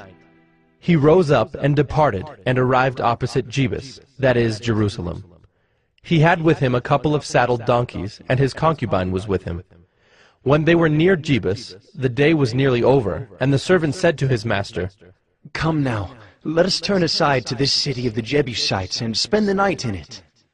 And his master said to him, We will not turn aside into the city of foreigners who do not belong to the people of Israel, but we will pass on to Gibeah. And he said to his young man, Come, and let us draw near to one of these places, and spend the night at Gibeah, or at Ramah. So they passed on, and went their way. And the sun went down on them near Gibeah, which belongs to Benjamin. And they turned aside there to go in, and spend the night at Gibeah. And he went in, and sat down in the open square of the city, for no one took them into his house to spend the night. And behold, an old man was coming from his work in the field at evening. The man was from the hill country of Ephraim, and he was sojourning in Gibeah. The men of the place were Benjaminites, And he lifted up his eyes, and saw the traveler in the open square of the city. And the old man said, Where are you going, and where do you come from? And he said to him, We are passing from Bethlehem in Judah to the remote parts of the hill country of Ephraim, from which I come. I went to Bethlehem in Judah, and I am going to the house of the Lord, but no one has taken me into his house. We have straw and feed for our donkeys, with bread and wine for me and your female servant and the young man with your servants. There is no lack of anything. And the old man said, Peace be to you. I will care for all your wants, only do not spend the night in the square. So he brought him into his house, and gave the donkeys feed. And they washed their feet, and ate and drank. As they were making their hearts merry, behold, the men of the city, worthless fellows, surrounded the house, beating on the door. And they said to the old man, the master of the house, Bring out the man who came into your house, that we may know him.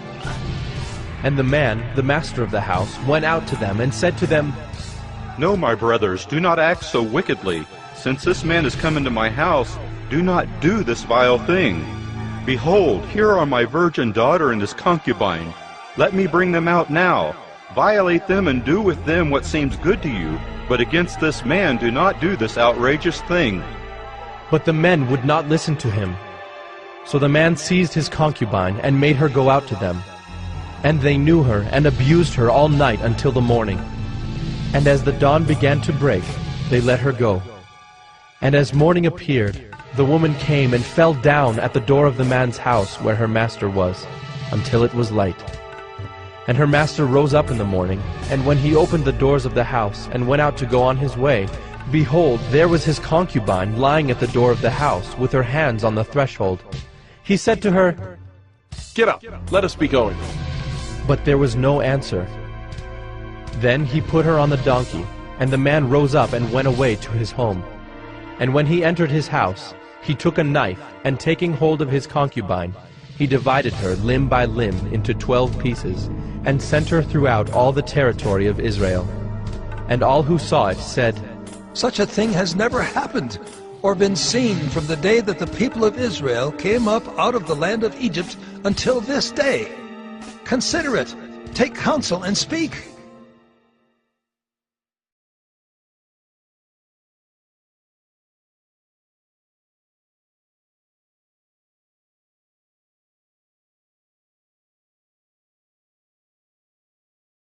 Judges 20. Then all the people of Israel came out from Dan to Beersheba, including the land of Gilead, and the congregation assembled as one man to the Lord at Mizpah. And the chiefs of all the people, of all the tribes of Israel, presented themselves in the assembly of the people of God, 400,000 men on foot that drew the sword. Now the people of Benjamin heard that the people of Israel had gone up to Mizpah. And the people of Israel said, Tell us, how did this evil happen? And the Levite, the husband of the woman who was murdered, answered and said, I came to Gibeah that belongs to Benjamin, I and my concubine to spend the night. And the leaders of Gibeah rose against me, and surrounded the house against me by night. They meant to kill me, and they violated my concubine, and she is dead. So I took hold of my concubine and cut her in pieces, and sent her throughout all the country of the inheritance of Israel, for they have committed abomination and outrage in Israel. Behold, you people of Israel, all of you, give your advice and counsel here. And all the people arose as one man, saying, None of us will go to his tent, and none of us will return to his house. But now, this is what we will do to Gibeah. We will go up against it by lot, and we will take 10 men of 100 throughout all the tribes of Israel, and 100 of 1,000, and 1,000 of 10,000, to bring provisions for the people, that when they come, they may repay Gibeah of Benjamin for all the outrage that they have committed in Israel. So all the men of Israel gathered against the city, united as one man. And the tribes of Israel sent men through all the tribe of Benjamin, saying, What evil is this that has taken place among you? Now therefore give up the men, the worthless fellows in Gibeah, that we may put them to death and purge evil from Israel. But the Benjaminites would not listen to the voice of their brothers, the people of Israel. Then the people of Benjamin came together out of the cities to Gibeah to go out to battle against the people of Israel. And the people of Benjamin mustered out of their cities on that day 26,000 men who drew the sword, besides the inhabitants of Gibeah, who mustered 700 chosen men. Among all these were 700 chosen men who were left-handed. Every one could sling a stone at a hair and not miss. And the men of Israel, apart from Benjamin, mustered 400,000 men who drew the sword. All these were men of war. The people of Israel arose and went up to Bethel and inquired of God, "Who shall go up first for us to fight against the people of Benjamin?" And the Lord said, "Judah shall go up first." Then the people of Israel rose in the morning and encamped against Gibeah. And the men of Israel went out to fight against Benjamin, and the men of Israel drew up the battle line against them at Gibeah. The people of Benjamin came out of Gibeah and destroyed on that day 22,000 men of the Israelites. But the people, the men of Israel, took courage, and again formed the battle line in the same place where they had formed it on the first day. And the people of Israel went up and wept before the Lord until the evening. And they inquired of the Lord, "Shall we again draw near to fight against our brothers, the people of Benjamin?" And the Lord said, "Go up against them." So the people of Israel came near against the people of Benjamin the second day. And Benjamin went against them out of Gibeah the second day, and destroyed 18,000 men of the people of Israel. All these were men who drew the sword. Then all the people of Israel, the whole army, went up and came to Bethel and wept. They sat there before the Lord and fasted that day until evening, and offered burnt offerings and peace offerings before the Lord. And the people of Israel inquired of the Lord, for the ark of the covenant of God was there in those days. And Phinehas, the son of Eleazar, son of Aaron, ministered before it in those days, saying, "Shall we go out once more to battle against our brothers, the people of Benjamin, or shall we cease?" And the Lord said, "Go up, for tomorrow I will give them into your hand." So Israel sent men in ambush around Gibeah. And the people of Israel went up against the people of Benjamin on the third day, and set themselves in array against Gibeah, as at other times. And the people of Benjamin went out against the people, and were drawn away from the city. And as at other times, they began to strike and kill some of the people in the highways, one of which goes up to Bethel, and the other to Gibeah. And in the open country, about 30 men of Israel. And the people of Benjamin said, "They are routed before us, as at the first." But the people of Israel said, "Let us flee and draw them away from the city to the highways."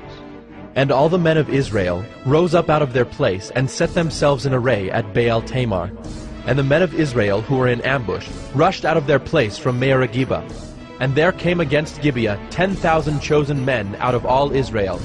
And the battle was hard, but the Benjaminites did not know that disaster was close upon them. And the Lord defeated Benjamin before Israel. And the people of Israel destroyed 25,100 men of Benjamin that day. All these were men who drew the sword. So the people of Benjamin saw that they were defeated. The men of Israel gave ground to Benjamin, because they trusted the men in ambush whom they had set against Gibeah. Then the men in ambush hurried and rushed against Gibeah. The men in ambush moved out and struck all the city with the edge of the sword. Now the appointed signal between the men of Israel and the men in the main ambush was that when they made a great cloud of smoke rise up out of the city, the men of Israel should turn in battle. Now Benjamin had begun to strike and kill about 30 men of Israel. They said, "Surely they are defeated before us, as in the first battle."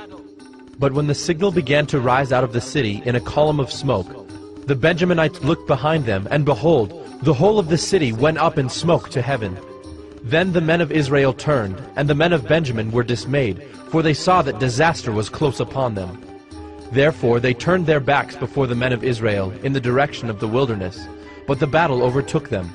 And those who came out of the cities were destroying them in their midst. Surrounding the Benjaminites, they pursued them, and trod them down from Noah as far as opposite Gibeah on the east. 18,000 men of Benjamin fell, all of them men of valor. And they turned and fled toward the wilderness, to the rock of Rimmon. 5,000 men of them were cut down in the highways, and they were pursued hard to Gidom. and 2,000 men of them were struck down. So all who fell that day of Benjamin were 25,000 men who drew the sword, all of them men of valor. But 600 men turned and fled toward the wilderness to the rock of Rimmon, and remained at the rock of Rimmon 4 months. And the men of Israel turned back against the people of Benjamin, and struck them with the edge of the sword, the city, men and beasts, and all that they found. And all the towns that they found they set on fire.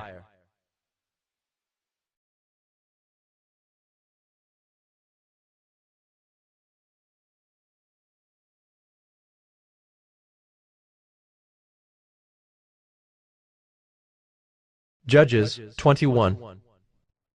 Now the men of Israel had sworn at Mizpah, "No one of us shall give his daughter in marriage to Benjamin." And the people came to Bethel, and sat there till evening before God. And they lifted up their voices and wept bitterly. And they said, O Lord, the God of Israel, why has this happened in Israel, that today there should be one tribe lacking in Israel? And the next day the people rose early, and built there an altar, and offered burnt offerings and peace offerings. And the people of Israel said, Which of all the tribes of Israel did not come up in the assembly to the Lord? For they had taken a great oath concerning him who did not come up to the Lord to Mizpah, saying, He shall surely be put to death. And the people of Israel had compassion for Benjamin their brother, and said, One tribe is cut off from Israel this day. What shall we do for wives for those who are left? Since we have sworn by the Lord that we will not give them any of our daughters for wives. And they said, What one is there of the tribes of Israel that did not come up to the Lord to Mizpah? And behold, no one had come to the camp from Jabesh-Gilead to the assembly. For when the people were mustered, behold, not one of the inhabitants of Jabesh-Gilead was there. So the congregation sent 12,000 of their bravest men there, and commanded them, Go and strike the inhabitants of Jabesh-Gilead with the edge of the sword, also the women and the little ones. This is what you shall do. Every male and every woman that has lain with a male you shall devote to destruction. And they found among the inhabitants of Jabesh-Gilead 400 young virgins, who had not known a man by lying with him. And they brought them to the camp at Shiloh, which is in the land of Canaan. Then the whole congregation sent word to the people of Benjamin who were at the rock of Rimmon, and proclaimed peace to them. And Benjamin returned at that time. And they gave them the women whom they had saved alive of the women of Jabesh-Gilead. But they were not enough for them. And the people had compassion on Benjamin, because the Lord had made a breach in the tribes of Israel. Then the elders of the congregation said, What shall we do for wives for those who are left, since the women are destroyed out of Benjamin? And they said, There must be an inheritance for the survivors of Benjamin, that a tribe not be blotted out from Israel. Yet we cannot give them wives from our daughters. For the people of Israel had sworn, Cursed be he who gives a wife to Benjamin. So they said, Behold, there is the yearly feast of the Lord at Shiloh, which is north of Bethel, on the east of the highway that goes up from Bethel to Shechem, and south of Labonah. And they commanded the people of Benjamin, saying, Go and lie in ambush in the vineyards, and watch. If the daughters of Shiloh come out to dance in the dances, then come out of the vineyards, and snatch each man his wife from the daughters of Shiloh, and go to the land of Benjamin. And when their fathers or their brothers come to complain to us, we will say to them, Grant them graciously to us, because we did not take for each man of them his wife in battle. Neither did you give them to them, else you would now be guilty. And the people of Benjamin did so, and took their wives, according to their number, from the dancers whom they carried off. Then they went and returned to their inheritance, and rebuilt the towns and lived in them. And the people of Israel departed from there at that time, every man to his tribe and family, and they went out from there every man to his inheritance. In those days there was no king in Israel. Everyone did what was right in his own eyes.